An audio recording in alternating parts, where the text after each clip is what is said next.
ہمارے جو executive director عادل جہانگیر صاحب سے ہم ریکویسٹ کریں گے کہ وہ ووٹ آف تھینکس کہیں اور ہمارا پروگرام وائنڈ اپ تو ہو جائے گا، لیکن انفارچونیٹلی جو کل سے آپ خود بتائیں کہ کچھ احتجاج چل رہی ہے، جو مین ہمارے جو شارع ہے سرینا ہوٹل اور اس کے ساتھ ساتھ برسا رسولی اور اس کے علاوہ زرہور روڈ یہاں بلاک ہے، اور ابھی بھی وہ بلاک ہے. بہت سارے ہمارے گیسٹ آج ہمیں پہنچ نہیں پائے، پہنچ نہیں سکے. اور اس کے علاوہ جو ایک انفارچونیٹ انسیڈنٹ ہے جو آپ لوگوں کو بھی انتظار کرنا پڑے گا، جو ہمارا جو کھانا آ رہا تھا وہ بھی وہاں پر پھنسا ہوا ہے.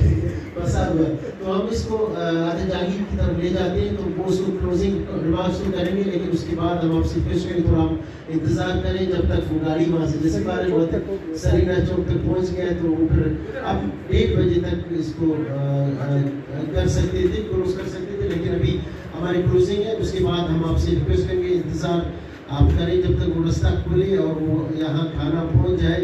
اور جو ہے اس کے لیے اب ہمارے ہاتھ میں نہیں، احتجاج چل رہا ہے. ایون ابھی انہوں نے جو احتجاج اپنا وسیع کیا ہے، پورے ایریا میں ان کی احتجاج چل رہی ہے.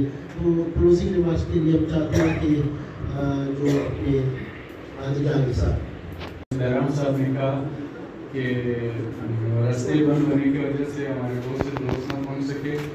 ابھی ایک دوست پہنچا، کہتے میں بائک پہ تھا دوست کے ساتھ، تو بائک میں نے وہیں پہ چھوڑ دی. میں آ گیا، میں نے وہاں دیکھا کہ وہ گاڑی کھڑی ہوئی تھی جس میں کھانا تھا ٹینٹ والے کا، ٹینٹ کا نام بھی لیا.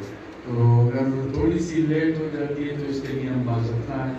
بقایا آپ سب نے اپنے بہت قیمتی آراء سے ہمیں آگاہ کیا. میں آپ سب کا مشکور، مسرت جاوید صاحب، افضل صاحب، امان اللہ صاحب، ہمارے شفقت صاحب بی سی آر اے سے اور دوسرے دوست، اور سول سوسائٹی کا ضیاء صاحب، نوابزادہ ہارون صاحب، باقی فردن جتنے فضا ہے، شازیہ، جتنے اگر کسی کا میں نام نہ لوں یا میں تمہیں معذرت چاہتا ہوں آپ کا، ریاض جان آپ کا.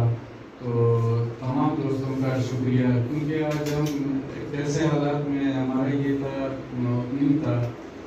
جب میں نے شروع میں بات کی کہ ایک طرف تو بلوچستان میں جو فلڈ کی کیفیت ہے، ابھی دوستوں نے بہت سی باتیں کی اس میں، کوئی اس سے مین میڈ کہہ رہا ہے، کوئی نیچرل کہہ رہا ہے. یقیناً یہ مین میڈ ہے، اس میں تو کوئی شک نہیں ہے. وہ اس طرح کے کلائمیٹ چینج کے اثرات تو ہوں گے، جو موسمیاتی تبدیلی ہے اس کے اثرات تو ہوں گے. جب فضا میں کاربن کی جو زیادہ ہوگی تو ظاہر ہے وہ اس کے اثرات بھی ہوں گے. بہت سے اس وقت ہمارا مطلب بلوچستان کی جو کیفیت ہے، یہ اس کی کیفیت اس وقت 2010 میں یا اس میں جو فلڈ آیا تھا اس سے کہیں زیادہ ہے. میں خود پیرنٹس اور خود ہم عمر کے اسٹیج پہ ہے کہ ہم نے کبھی بھی اس موسم میں ایسی بارش نہیں دیکھی ہے جو متواتر ہو رہی ہو یا اس کا اتنا زیادہ بھی ہے. اور بہت زیادہ بارشیں اس لیے بھی ہو رہی تھی جو کلائمیٹ چینج کا، جس طرح میں نے کہا کہ مسلسل بارشیں ہیں. مجھے یاد ہے 98 میں غالباً، تو اس وقت جو بارش ہوتی تھی اگست اور جولائی کے مہینے میں ایک ہفتے یا 10 دن کے لیے وہ بارش ہوتی تھی، پھر نہیں ہوتی تھی مانسون کی. اور اس کے بعد سے مانسون نے بلوچستان کو ٹچ کرنا ہی چھوڑ دیا تھا. خشک سالی، ایسی خشک سالی آئی جو 2 دہائی یا 3 دہائی سے ہمارے لیے رہی. میں مختلف نیٹ ورک کا حصہ بھی ہوں، نیشنل ہیومینٹیرین نیٹ ورک جو اسپیسیفک ڈیزاسٹر پہ کام کرتی ہے. ملک بھر کے جتنے بھی یہ disaster based N G Os ہیں اس کا بھی میں حصہ ہوں. تو اس میں اس دن بھی ہماری ٹریننگ تھی، ہم میٹنگ میں تھے، تو ان کے ساتھ بات ہو رہی تھی. تو وہ کہہ رہے تھے کہ ہم پورا سال ڈیزاسٹر کی پریپریشن کرتے ہیں کہ بھئی بلوچستان میں ڈراؤٹ ہے، اب اس کو ہم کیسے ختم کریں. جیسے ہم اس کی پریپریشن کر لیتے ہیں، فلڈ آ جاتا ہے یا کبھی ارتھکویک آ جاتا ہے. تو یہ بات طے ہے کہ ابھی ہم نے اسی ڈیزاسٹر کے ساتھ رہنا ہے، آنے والے دنوں میں بھی رہنا ہے، لیکن اس کی پریپریشن بھی ہونی چاہیے. ڈیمز ٹوٹے ہیں یا ہاؤسنگ اسکیمیں بنے ہیں یہ بھی اس کا ایک فیکٹر ہو سکتا ہے. لیکن سب سے بڑا فیکٹر یہ کہ ایسے ایریاز میں بھی پانی گیا ہے جہاں پہ نہ ڈیمز تھے نہ کوئی ہاؤسنگ اسکیمیں بنے ہوئے تھے.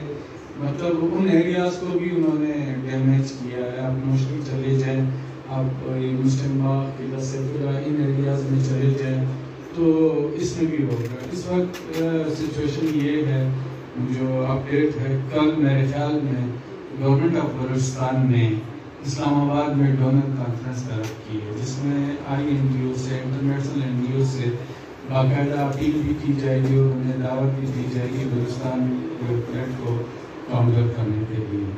تو اس موقع سے فائدہ اٹھاتے ہوئے انہوں نے ہمیں بھی انوائٹ کیا تھا, لیکن جو راستے ہیں زمینی راستے وہ تو ہمارے بند ہو چکے ہیں اور پی آئی اے میں بھی مشکل ہے ہمارا آنا جانا.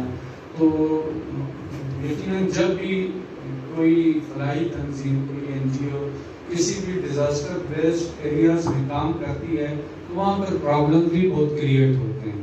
آپ ہر بندے کو خوش بھی نہیں رکھ سکتے اور بھی پرابلمز ہوتے ہیں.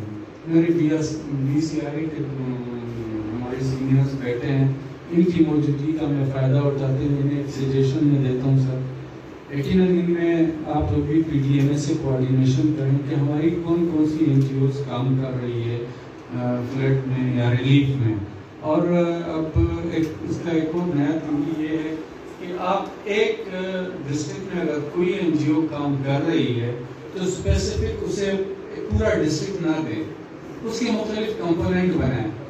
فار ایگزامپل گورننس خود اپنے پاس رکھے, گورنمنٹ اپنے پاس رکھے, کیمپ کوآرڈینیشن آپ کسی این جی او کو دے دیں, راشن یا جو فوڈز آئٹم ہیں وہ آپ کسی اور آرگنائزیشنز کو دے دیں ایک ہی مطلب ڈسٹرکٹ میں.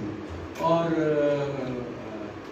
نان فوڈ آئٹم جس میں آپ کے بلینکٹس ہو گئے, کمبل ہو گئے, میڈیسنز ہو گئے, دوسری چیزیں وہ آپ ودن سیکنڈ آ جاتی ہے.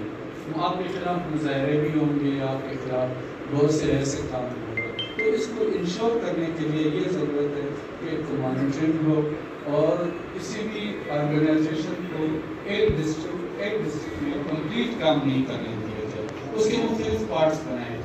ایک حصہ ایک کو دیا جائے, ایک حصہ دوسرے کو دیا جائے, ایک حصہ تیسرے کو دیا جائے تاکہ سب اپنی ذمہ داریاں اس میں پوری کر سکیں. بتایا یہ ہے کہ ہم معذرت خواہ ہیں, آخر میں گاڑی ہماری پھنسی ہوئی ہے, ابھی بھی سرینا چوک پہ غالباً کوئی مظاہرہ ہو رہا ہے تو